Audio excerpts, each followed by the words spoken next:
In today's video, I'm going to teach you how to remove guests in Asana. If you're cleaning up access, tightening security, or just making sure the right people are in the right places, this quick walkthrough will help you confidently remove a guest from a project or team without disrupting your workflow. First, open the specific project or team where the guest currently has access. Make sure you're in the correct workspace or organization if you use more than one. Removing someone is always done from the exact place they were added, so being in the right project or team is essential.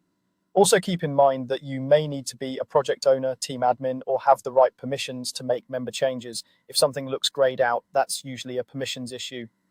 Next, look to the top right and click the share button. In some layouts, this might appear as a share icon or a members button, but it's always in that upper right area. Clicking it opens the sharing panel where you can see everyone who currently has access to this space, including full members and guests.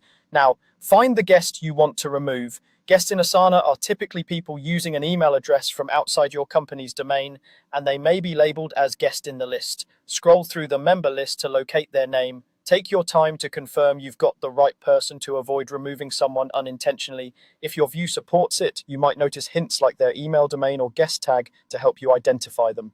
When you've found the correct guest, click the drop-down arrow or options menu next to their name and select remove. You may see a confirmation prompt. Go ahead and confirm. This action immediately revokes their access to this project or team.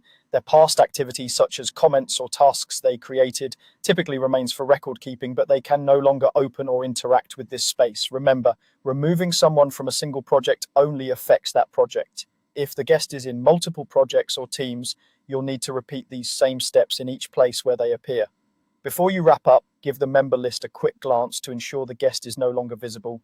It's also a good practice to let your team know about significant access changes, especially if it affects task ownership or approvals. And that's it. Open the project or team, click share, find the guest and remove them. Simple, clear, and secure.